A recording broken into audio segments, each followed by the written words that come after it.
কেউ দেখলে আপনার লজ্জা লাগে, এই মুহূর্তে এটা ডিলিট করা লাগবে। কার কাছে কি আছে ডিলিট করেন তাড়াতাড়ি। হ্যাঁ, আপনি কোন দিকে তাকিয়ে আছেন? তাড়াতাড়ি করেন। হ্যাঁ করেন, তাড়াতাড়ি করেন। কি আছে কি? আপনার মোবাইল কিন্তু চেক হবে এখন, যদি কিছু পায় নেন, সময় দিলাম, তাড়াতাড়ি ডিলিট করে ফেলেন, অথবা বাড়ি যাওয়ার আগে ডিলিট করে দেবেন। কারা কারা হাত তোলেন তো। আরে আসলে ভাইয়ের মাধ্যমে এখানে আসা আমার প্রতিদিনের সিরিয়াল খুব দূরে দূরে। গতকাল কোথায় এসে পটুয়াখালী ছিলাম, আজকে আবার যাওয়া লাগবে রাতের বেলা মাগরিবের পরে সেই নোয়াখালী। ডিস্টেন্সটা অনেক বেশি হয়ে গেছে, এই জন্য এগুলো নিতে চাই না।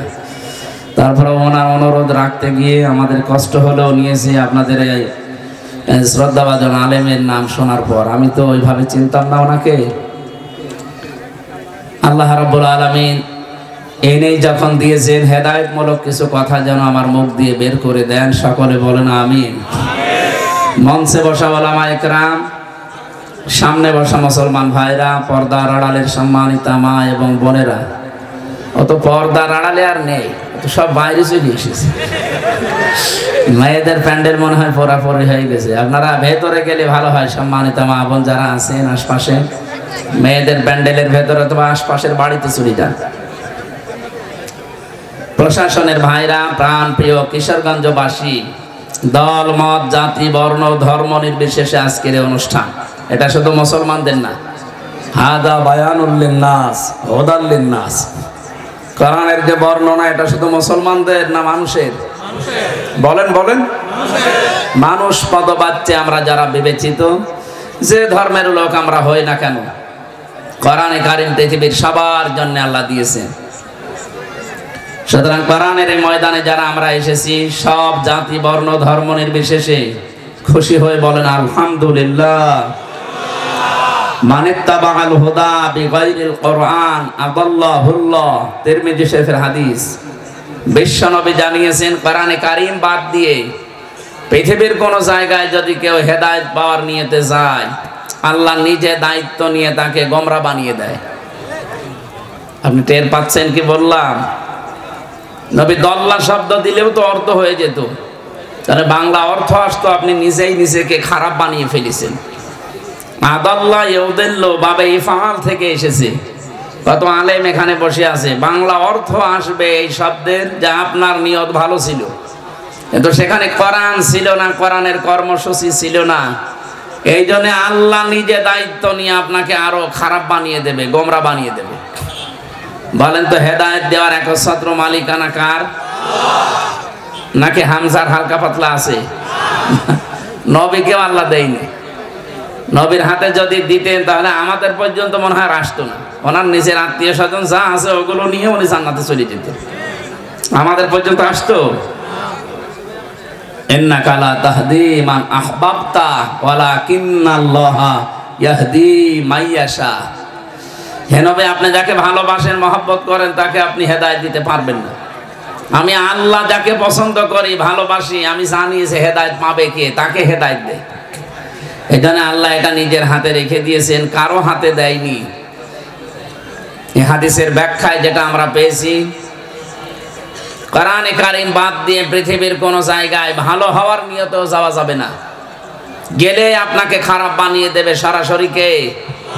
আরো জোরে বলেন। এদেশে এখন 48,000-এর উপরে বিভিন্ন পীরের নাম আছে, দরবার আছে। মানুষ কিন্তু সেখানে ভালো হওয়ার নিয়তে যায়, কিন্তু দেখি ভালো হওয়ার পরিবর্তে আরো অনেকে খারাপ হয়ে যায়। এক কথা বোঝেন না? আমার কুষ্টিয়ার লালনের মাজারে মানুষ যায় খারাপ হওয়ার নিয়তে না ভালো হওয়ার নিয়তে? আপনাদের এই কিশোরগঞ্জ, ব্রাহ্মণবাড়িয়া, কুমিল্লা এই সমস্ত এলাকা থেকে বউ ছেলে মেয়ে নিয়ে সব চলে যাচ্ছে। বাংলাদেশে একটা জায়গা আছে যেখানে পুলিশ পাহারা দিয়ে গাঁজা খাওয়ায়, নিরাপদ জায়গা। আমার মনে হয় পৃথিবীতে আর কোনো জায়গা আছে বলে আমার মনে জানা নেই। এই বাংলাদেশে একটা জায়গা আছে, লালনের মাজার, কুষ্টিয়া। তো ওখানে তো মানুষ ভালো হওয়ার নিয়তে যায়। কথা বলেন কেন? কি করেন? একটাও কথা বলা যাবে না, এদিকে তাকিয়ে থাকে। আমি একটার নাম নিলাম এই কারণে, আজ হাজারো জায়গায় মানুষ যায় ভালো হওয়ার নিয়তে, কিন্তু কোরআন নেই এই জন্য মানুষ ভালো হয় না, আরো খারাপ হয়ে যায়। তাহলে আজকে সিদ্ধান্ত নেওয়া যাবে না যেই দরবারে কোরআন নেই, কোরআনের কর্মসূচি চলে না, ওই দরবারের প্রতিষ্ঠাতা আমার বাবাও যদি হয় আমি ওখানে আর যাব না। এটা খালি সামিয়ানা পর্যন্ত, পরেরটা বলবো। বাংলাদেশে যত রাজনৈতিক দল আছে, সেই দলে কোরআন নেই, কোরআনের কর্মসূচি নেই, ওই দল যদি আমার বাবাও তৈরি করে ওই দলে আমি নেই। এটা অত জোরে বলার দরকার নেই, কারণ এইটা সমস্যা আছে। এই কথা কি আপনি বুঝে শুনে বললেন? সত্যি বলেন তো, কোরআন নেই ওই দলে আর থাকবেন না? না, এবার আর হাত তুলছে না। তোলেন, হ্যাঁ আন্দাজে হাত তুলবেন না, ধরা খাবেন কিন্তু। ঠিক আছে, আলহামদুলিল্লাহ, ওয়াজ তো হয়ে গেছে। যারা আলেম বসে আছে জিজ্ঞাসা করেন, ওয়াজ হয়ে গেছে। যেখানে কোরআন নেই সেখানে যাবেন না। তাহলে এই দেশে ৯৬% মুসলমান আমরা, অন্তত ইসলাম কায়েম হওয়ার জন্য ৪১ সাল লাগবে না, ৪১ ঘন্টায় এদেশে ইসলাম কায়েম হয়ে যাবে। কোরআন যেখানে নেই আমি সেখানে নেই। এবার আপনি হাত যারা তুললেন এটা যেন মিস না হয়, নাকি সামিয়ানা পার হয়ে গেলে যা ছিল তাই হয়ে যাবেন। আল্লাহ আমাদেরকে হাদিসটা মেনে চলার যেন তৌফিক দান করেন, বলেন আমিন। কোরআনে কারীম যারা শুনতে এসেছি খুশি হয়ে বলেন আলহামদুলিল্লাহ। আল্লাহ রাব্বুল আলামিন জানিয়েছেন এই কোরআন কিভাবে মানুষের সামনে আপনি উপস্থাপন করবেন, আমি তোমাকে শিখিয়ে দিলাম হে নবী। কিতাবুন উনজিলা ইলাইকা ফালা ইয়াকুম ফি সাদরিকা হারাজুম মিনহু লিতুনযিরা বিহি ওয়া যিকরা লিল মুমিনিন। এই যে কোরআন আমি আপনাকে দিয়েছি, এটা মানুষের কাছে যখন আপনি উপস্থাপন করবেন তখন আপনার মনের ভেতরে যেন কোনো ভয় ভীতি কাজ না করে। হারাজুম মিনহু লিতুনযিরা বিহি, এটা দিয়ে সতর্ক করার সময় ভয় ভীতি দ্বিধা দ্বন্দ্ব সংশয় সন্দেহ এমনকি কোনো সংকীর্ণতা যেন আপনার ভেতরে না আসে। আপনি যতটুকু জানেন স্পষ্টভাবে মানুষের কাছে আপনি ব্যাখ্যা বিশ্লেষণ তাফসীর করে শোনাবেন। ওয়া যিকরা লিল মুমিনিন, কোরআন মুমিনদের জন্য উপদেশ। কাদের জন্য? এখানে হারাজনের ব্যাখ্যা আমি দুইটা পেয়েছি। এক নম্বরে কোরআনে কারীম দিয়ে যখন মানুষকে আপনি সতর্ক করবেন, হে নবী আপনি দেখবেন অনেক মানুষ এমন আছে আপনার সামনে যারা শোনার পরে না বোঝার কারণে মন খারাপ করবে, রাগ করতে পারে। এরকম মানুষ দেশে নেই? আমরা যেটা বোঝাতে চাই কোরআন দিয়ে ওইটা উল্টো বোঝে। দ্বিতীয় নম্বর, আবহমান কাল থেকে অনেক নিয়ম নীতি ইসলাম মনে করে মানুষ পালন করে আসছে। আপনি যখন কোরআনের ব্যাখ্যা বিশ্লেষণ দেবেন ওইগুলো ঠিকবে না, কারণ তাফসীর মানে খুলে ফেলা। তাফসীর মানে কি? আবরণ দিয়ে ঢাকা আছে, আবরণটা তুলে ফেলা।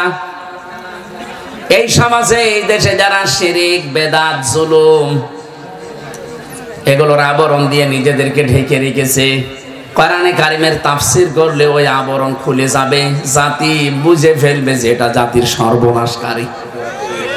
নবী আপনি দেখবেন ওই মানুষগুলো তখন বাধা দেবে।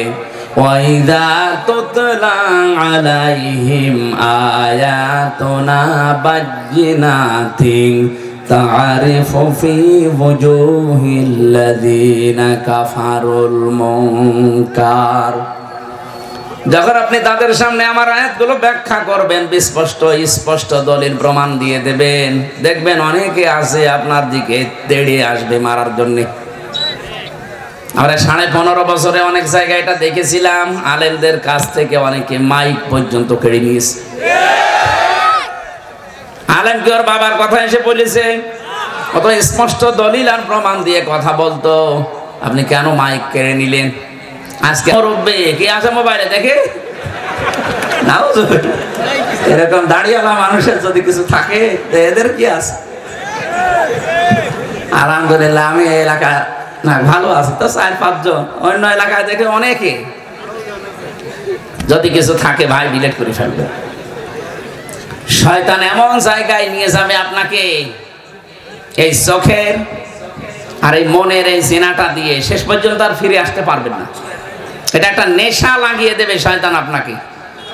অসাজ্জানা লাহুমুশ শাইতানু আমালাহুম, শয়তান মানুষের এই আমলটাকে একেবারে সুশোভিত করে দেখাবে যে আরে এর ভেতরে মজা। সুতরাং আমরা চাই জেনার যত পথ আছে সব যেন বন্ধ হয়। জেনার শাস্তি যদি দুনিয়ায় আপনার না হয়ে যায়, কিয়ামতে কিন্তু ডবল করে আল্লাহ শাস্তি দেবে। ওয়াখলুদু ফীহি মুহানা, এবং অপমান করে অপমানজনক অবস্থায় জাহান্নামে চিরস্থায়ীভাবে আল্লাহ দিয়ে দেবে। বলেন নাউযুবিল্লাহি মিন যালিক। আমরা যে কথা বলছিলাম, এই যে এরকম বানানো ইবাদত যারা করেন, আল্লাহর সাথে অন্য কাউকে ডেকে ডেকে জিকির করেন, এরকম বহু ইবাদত বাংলাদেশে চলছে যেটা আসলে ইসলামে নেই। এই কথাগুলো বলতে গেলে যারা এগুলো করে খায় তাদের মন খারাপ হবে না? তারা আমার ভালোবাসবে? তখন তারা বিরোধিতা করে, যা ইনি আল্লাহর ওলি দেখতে পারেন নাই, পীর সাহেব দেখতে পারে না। আরে পীর তো উস্তাদ, শিক্ষক, যেটা পারেন না তার কাছে যে আপনি জিজ্ঞাসা করে নেবেন, এতটুকুই। তার গা পাটি পা লাগবে, উল্টা পাল্টা করা লাগবে, তা কোথায় পেয়েছেন? সুতরাং যারা এগুলো ইসলামের নামে করেন, এই জন্য হারজনের দ্বিতীয় ব্যাখ্যা এটা, হে নবী আপনি দেখবেন অনেক মানুষ এমন ইবাদত করে যেটা আসলে নেই ইসলামে। ওই মানুষগুলো তখন মন খারাপ হবে, তখন ওরা হাদিয়া তোফা নজর নিয়াজ দিয়া দূরের কথা আপনাকে শেষে তাড়াবে। আমি সেদিন এক পীরের দরবারে গিয়েছি, তাড়া খেয়েছি ঝিনাইদহ। আমারে বলছে হুজুর শিরিকের উপরে কথা বলেন। আরে যে দেখছি পীর সাহেবকে মহিলারা সেজদা দিচ্ছে, একটা কথা হইল। প্রকাশ্য শিরিক এখানেই চলছে। শিরিকের আয়াত দিয়ে আরম্ভ করলাম, কিছুক্ষণ পরে বলছে যে এ কি শুরু করিস, আমার দরবার তো থাকবে না। শেষে এমন তাড়া দিয়েছিল, টাকা পয়সা দেওয়া দূরের কথা, তাড়া খেয়ে বাঁচি না, পা আমার ছিলে। কিন্তু কোরআনের কথা গোপন করা যাবে না। সুতরাং আল্লাহ যে ফোর্সে, যে সিস্টেমে বলতে বলেছেন, আমরা ওই দুইটা জিনিস সামনে রেখে বলবো। আর আপনাদের দায়িত্ব হচ্ছে ফাস্তামিউ লাহু আনসিতু। মুরব্বি বলছিলেন না, সামিয়া দিলেও হয়ে যেত, ফাস্তামিও দিয়েছেন। মনোযোগ সহকারে শুনবেন এবং চুপ থাকবেন। আল্লাহ তেলাওয়াতকৃত আয়াত থেকে আজকে অন্তত কিছু যেন বাড়ি নেওয়ার তৌফিক দেন। বলেন আমিন। আমার আজকের বিষয় হচ্ছে কেউ কারো নয়, কেউ কারো। সূরা আহকাফ এর শাব্দিক অর্থ উপত্যকা। 9 নাম্বার একটা আয়াত পড়েছি মাত্র 35টা আয়াতের ভেতরে। রব্বুল আলামিন আমাদেরকে জানাচ্ছেন, কুল মা কুনতু বিদআম মিনার রাসূলি ওয়া মা। আসেন তো মাইক কেড়ে নেন, আসেন। আজকে মাইক দিয়ে দিলাম, আজ আসেন দিয়ে দিলাম, আজকে নিয়ে যান। কোন মায়ের দুধ খেয়েছেন আমরা দেখছি। আসেন, সময় পাল্টিয়ে গেছে, আর আমরা এটাই চাই। কথা বলে না কেন? আল্লাহর এই জমিনে আল্লাহর কথা বলতে কোনো বাধা আসবে না ইনশাআল্লাহ। যদি আসেও বাধা রাখা হবে না, শিকড় সহ তুলে ফেলা হবে। এখন অনেকে এখনো পর্যন্ত আছে বিভিন্ন না বুঝে বাধা দিচ্ছে। আমি আশা করব আপনারা সংশোধন হবেন। আপনারা একটা মজলুম দল, মজলুম মানুষ এইভাবে করলে কিন্তু মানুষের ভেতরে একটা উল্টাপাল্টা প্রতিক্রিয়া আসবে। ডক্টর মিজানুর রহমান আজহার একটা ইঙ্গিত দিয়েছে, আর আপনি বুঝে ফেললেন। আপনি এত জ্ঞানী মানুষ। হ্যাঁ, এক বাদশাহ তার গোডাউন থেকে খালি তোলা চুরি হয়ে যেত। তোলা চুরি হয়ে যাচ্ছে যখন চিন্তা করছে কি করে চোর ধরা যায়, উনি বুদ্ধি দিলেন, এক কাজ করো, সবাইকে ডাক দাও যারা পাহারায় আছে। নিয়ে আসলেন সামনে, বুদ্ধি করে বললেন, তোলা তোলা চোর যে সে তো এখানে আছে, তার মাথায় আমি তোলা দেখতে পাচ্ছি। কেউ তো মাথায় হাত দেয়নি, যে চুরি করেছে সে মাথায় হাত দিয়েছে। তা আপনি নিজে বুঝে ফেললেন যে আমাদেরকে বলছে, অবশ্যই আপনি এ কাজ করেন। আর এখন মিথ্যা ছড়াচ্ছেন আলেমদের নাম নিয়ে, যে আলেমরা ধর্ম ব্যবসায়ী, মদ ব্যবসায়ী। যেমন নিজে মদ খায় না, মানুষকে খাওয়িয়ে মাতাল করে, আলেমরা আজ এরকম যারা ধর্ম ব্যবসা করে খায়, নিজেরা ধার্মিক না, এরা মানুষকে এই ধর্মের আগল পাগল দিয়ে মানুষকে বুঝিয়ে রাখে। আপনি কি কথা বলেছেন, আপনি হিসাব করেছেন? আপনার ঈমান নষ্ট হয়ে গেছে। কারণ আলেম এগুলো আলেম না, এগুলো নবীর ওয়ারিস। কি কথা বলছেন আপনি? যে কথা বলেছেন সে তাওবা করবেন। জেলখানার ভেতরে 3টা বছর মাওলানা মামুনুল হক মাঝে মাঝে আমাকে বলতো, হামজা বাইরে যদি যেতে পারি কোন কাফেরের জানাজায় যাব না। আমি ওনাকে বারবার বলেছিলাম যে আপনি এই কথা বলেন কেন, কাফের কোথায় পায়? উনি আমার বলতো কাফের নেই মানে, কাফের তো ওইটা যে কোরআনে অনুষ্ঠানে বাধা দেয়। কোরআনের আইন যারা চায় না এ মানুষগুলো সরাসরি কাফের, অথচ দেখতে মনে হচ্ছে যে জিব্রাইলের ভাই। বিশাল দাড়ি জুব্বা গায়ে দিয়ে সমাজে চলাফেরা করে, মানুষ মনে করে রে বাবা জান্নাত থেকে পালিয়ে এসেছে। এরকম কাফের দেশে ছিল না, এখনো আছে। কে কথা বলেন না কেন? এই জন্য সংশোধন করলাম, আপনাকে সংস্কার হওয়ার জন্য বলছি। আপনি আশা করছি সংস্কার হবে। একজন জোতা পিটা খেয়েছে পরশুদিন, আলেমের নামে শুধু মন্তব্য করে যদি জোতা পিটা খায়, দেশ এখন কোন জায়গায় আপনি টের পাচ্ছেন? আগস্টের আগে 5 তারিখের আগের রিপোর্ট পেয়েছিলাম, এই দেশে মাত্র 100 জনের 15 জন মানুষ কোরআনের বিধানে দেশে কায়েম হোক চাইতো। মাত্র 100 জনের 15 জন। এই 4.5 মাসের ব্যবধানে সময় পাল্টিয়ে গেছে। জানুয়ারির 1 তারিখের রিপোর্ট দেখেন, এদেশের 100 জনের এখন 58 জন মানুষ চাচ্ছে কোরআনের বিধানে দেশে কায়েম হোক। তারপরও আলিয়া কওমিয়া এবার যত আলেম আছে সব ঘরনা যখন এক হয়ে যাচ্ছে, 58 না, কিছুদিন পরে দেখবেন দেশের 100 জনের 100 জন মানুষ চাইবে দেশে কোরআনের বিধান কায়েম হোক। আর আমরা এটা দেখে মরতে চাই? বলেন। এজন্য আবহমান কাল থেকে নিয়ম নীতি চলে আসছে অনেক, যেগুলো ইসলাম না, ইসলামের নাম চালিয়ে দেয় মানুষ। আর আপনাদের এই পাশের জেলা ব্রাহ্মণবাড়িয়া, পাশের জেলা না, ওরা নাম নেয় সুন্নি, আসলে এদের নাম দেওয়া দরকার বেদাতি। কোরআনে কারিমে 3টা পাপের শাস্তি আমি পড়েছি, যে পাপের শাস্তিগুলো আল্লাহ ডবল করে দেবে। একটা পাপ করলে তো একটা শাস্তি হয়, আর ওই 3টা পাপ যদি কেউ করে তার শাস্তি হবে ডবল। সূরা ফুরকানের 68 নম্বর আয়াতে আছে, ওয়াল্লাযীনা লা ইয়াদউনা মা'আল্লাহি ইলাহান আখার, যারা আল্লাহর সাথে অন্য কাউকে ডাকে। হ্যাঁ নবী, যে মানুষগুলো আল্লাহকে ডাকে অন্য কাউকে আর ডাকে না, এই মানুষগুলো হচ্ছে রহমানের বান্দা, কিন্তু আল্লাহকে ডাকে মা'আল্লাহি ইলাহান আখার, আল্লাহর সাথে অন্য কাউকে যারা জুড়ে দেয়, ইউদাআফ লাহুল আযাব, এদের শাস্তি হবে ডবল। কয়টা? বলেন বলেন, আপনি বলেন তো। আমি নাম ধরে বললাম, এই যে তাহেরি ভাই, উনি যে জিকির বানিয়েছেন, আল্লাহর নামে কিছুক্ষণ জিকির করার পরে দেখি শালি বাবা, কেল্লা বাবা, ফতে বাবা। কোথায় পেয়েছেন এটা বলেন তো? যারা আলেম বসে আছে জিজ্ঞাসা করেন তো, এগুলো কি জিকির? আপনি আল্লাহর সাথে অন্য কাউকে জুড়ে দিলেন, আপনার শাস্তি তো ডবল হবে। আপনি বুঝে আর না বুঝে যারা ওনার সাথে করেন, আপনি থামবেন, এটা রেকর্ড হচ্ছে। আশা করছে আপনার কানে গেলে আপনি ওই দিনই বন্ধ করে দেবেন, জিকির করবেন সুবহানাল্লাহ, আলহামদুলিল্লাহ, লা ইলাহা ইল্লাল্লাহ, আল্লাহু আকবার। আপনি কিসের কেল্লা, কিসের ফতে? এরপরও যদি কেউ না থামে, আমার মনে হয় ওরে তাহেরি জাদুগ্রস্ত করে ফেলিছে। জাদু ছোটাতে হলে ওরে কিছু দেওয়া লাগবে। বুখারী শরীফে হবে না, কি লাগবে? বুখারী শরীফ। কিশোরগঞ্জবাসী 2 নম্বরের শাস্তির কথা পেয়েছিলাম পাপের।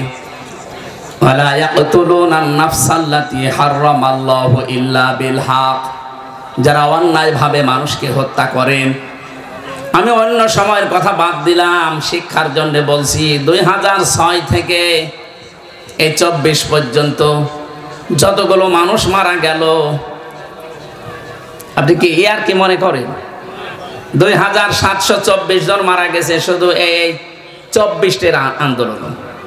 আর এর আগে কত মানুষ মারা গেছে, যার ইশারায় মারা গেল। এই মানুষগুলোর বিচার করা দরকার না? এদের যদি দুনিয়াতে এই পাপের শাস্তি দেওয়া না হয়, কিয়ামতের দিন আল্লাহ কিন্তু ডবল করে শাস্তি দেবে। এই জন্য আপনাদেরকে আমরা বাঁচাতে চাই, যারা যে পাপ করেছেন পাপের শাস্তি নিয়ে যান, তাহলে কিয়ামতে আপনি ছাড় পাবেন, নাই তো ডবল করে আল্লাহ যখন দেবে তখন টের পাবেন। বহু মানুষের 15.5 বছরের জুলুম, অত্যাচার, নির্যাতন, মিথ্যা মামলা, খুন, গুম, আয়না ঘরে রেখে এখন বলছে আস্তাগফিরুল্লাহ। একে আস্তাগফিরুল্লাহর কাজ? আপনি কি আল্লাহর কাছে দোষ করেছেন যে আস্তাগফিরুল্লাহ পড়ছেন? আপনি দোষ করেছেন হামজার কাছে। এক কথা বলছেন এখানে। আমার সাথে জেলখানায় এক ওসি সাহেব ছিল, ওই যে নুসরাত হত্যা মামলার ওসি। আমারে তো রেখেছিল ফাঁসির কন্ডেম সেলের ভেতরেও, মাঝে মাঝে আসতো দেখা করার জন্য। হুজুর, আমিও তো আপনি যে মতো জেলখানায়, আমি একটা অন্যায় করে একটা তাওবা করেছি, দেখেন তো আমার তাওবা কেমন হয়েছে। বলেন যে এই যে নির্বাচনে আমি রাত 12টার পর থেকে ভোট কাটা আরম্ভ করলাম, আমার যা লোকজন ছিল তাদের নিয়ে ফজরের আজান পর্যন্ত বাক্স ভর্তি করে পাঠিয়ে দিলাম জায়গা মতো। এবার গোসল করলাম, ওযু করার পরে 2 রাকাত নামাজ পড়লাম, তওবার নামাজ। কিসের নামাজ? তওবার নামাজ পড়ার পরে বললাম আস্তাগফিরুল্লাহ। হুজুর, আমার এই তওবা হয়েছে না। কিসের তওবা? আপনি কি আল্লাহর কাছে দোষ করেছেন যে আস্তাগফিরুল্লাহ পড়ে? আপনি দোষ করেছেন আমার মতো হামজাদের কাছে। একটা এমপি বানাতে 2 লাখ, 2.5 লাখ, 3 লাখ, 4 লাখ পর্যন্ত হামজা লাগে। এক কথা বলছেন এখন। আপনি সবাইটা একাই দিয়ে দিলেন, আর এখন পড়েন আস্তাগফিরুল্লাহ। আগে এই 3.5 লাখ, 4 লাখ হামজার কাছে যাবেন, এদের কাছে যে বলবেন যে আমি এই কাজ করেছিলাম, এখন আপনারা কি করবেন করেন, কারণ অপরাধ যার কাছে স্বীকার করবেন এটার নাম তাওবা। আর আমরা এদেশের মানুষ এমন পাগল, অপরাধ করে একজনের কাছে, স্বীকার করে আরেকজনের কাছে। এই দেশের জমি জায়গা আত্মসাৎ করে, টাকা পয়সা মেরে খায়, আর কাবা শরীফের দেওয়াল ধরে যায় কান্দে। এটা পাগল না? কোথায় 6000 কিলোমিটার দূর এখান থেকে কাবা শরীফ। অপরাধ করলে কিশোরগঞ্জে, কাবা শরীফে কি? এই জন্য অপরাধ যার কাছে করেছেন স্বীকার তার কাছে করা লাগবে। ওনাকে ওই দিন বলেছিলাম, স্যার আপনার জীবনে একটা মারাত্মক ভুল হয়ে গেছে, আপনি হয়তো বের হয়ে যাবেন 7-8 বছর পরেই, যে যাদেরকে পাবেন তাদের কাছে মাপ চেয়ে নিলেন, কিন্তু এই কয় বছরে তো অনেক হামজা মারা যাবে। কি অনেকে মরে যাবে না? আপনি তাদের কাছে মাপ চাবেন কি করি? তার বস আমি কি করব, এখন কিছু করার নেই, কারণ যারা মরে গেছে ওদের কাছে আপনি মাপ চাবেন কি করি? একটা জালেমাকে টিকাতে গিয়ে এরকম বহু মানুষের জীবন আপনারা নষ্ট করে ফেললেন। এই জন্য আমরা যেন ভুল সামনে না করি। যার কাছে যে অপরাধ করেছেন আগে তার কাছে যে স্বীকার করবেন, তার যদি ক্ষতি হয়ে যায় তার ক্ষতিপূরণ দেবেন। আমি নিজে ভিকটিম, 3টা বছর আমারে বিনা কারণে আপনি আটক করে রেখেছিলেন। এই যে কয়েকদিন আগে আমার মামলা সব খারিজ হয়ে গেছে, আদালত কর্তৃক প্রমাণিত যে আমি নির্দোষ, আমার কোনো দোষ পায়নি তারা। তাহলে 3 বছর আপনি রাখলেন। আমার বাবার কাছ থেকে প্রায় 30 লাখের উপর টাকা খেয়েছি, কারণে অকারণে। বলতো টাকা দেন, নাই তো আরো মামলা দেবো, এভাবে ভয় দেখিয়ে দেখিয়ে এতগুলো টাকা নিয়েছি। এরপরে আমি আকিস গ্রুপের খতিব ছিলাম, সেখানে নিয়েছি প্রায় 32 লাখ টাকা। এখন ওনারা যদি বলো হুজুর মাফ করে দিন, না আমরা আন্দাজে মাফ করে দিলে হবে, টাকা ফেরত দেন। এই কথা বলছো না কেন? সেদিন মামলার আয়ু কল দিয়ে বলছো হুজুর মাফ করে দিয়ে, আরে মাফ তো করবো, আগে টাকাগুলো দেবেন তো। টাকা নেই, আপনি আন্দাজে মাফ করে দেবো না? এই জন্য যার সে ক্ষতি করেছেন এই 15.5 বছরে, যার যা নষ্ট করেছেন, আপনার কারণে অনেকে উপরের চেয়ারে উঠতে পারে নাই। এরকম মানুষ দেশে ছিল না? আপনার কারণে এই 15 বছর অনেকে ঘরে থাকতে পারে নাই, কবরস্থানে যে গর্ত খুঁড়ে সেখানে ছিল। আমি এমন প্রমাণও পেয়েছি, কেউ গাছতলায়, কেউ বাঁশতলায়, কেউ ধানের খেতে, কত কঠিন অবস্থায় পার করেছে দিনগুলো। আর আপনি এখন বলবেন যে শুধু আস্তাগফিরুল্লাহ মাফ হয়ে যাবে, অত সহজ? অপরাধ যার কাছে স্বীকার করবেন, এটা মনে রাখবেন ভালো করে। এই জন্য মানুষ যারা হত্যা করেছেন, যার সাথে জড়িত যারা, তার শাস্তি ডবল হবে যদি দুনিয়ায় শাস্তি আপনার না হয়। আমি আশা করছি আমার কথার ইঙ্গিত আপনি বুঝেছেন। ওয়ালা ইয়াজনুন, জেনা করা যাবে না। কি করা যাবে না বলেন তো? বাংলাদেশে জেনা করা এখন সহজ না কঠিন? একেবারে সহজ করে দিয়েছি। বিশেষ করে ভারতের এই পিন আপ করা পত্রিকাগুলো, আর আকাশ সংস্কৃতির নামে যেগুলো আসে। আমি মালদ্বীপে গিয়েছিলাম, মালদ্বীপের মতো রাষ্ট্রে ভারতের চ্যানেল সব বন্ধ করে দিয়েছে।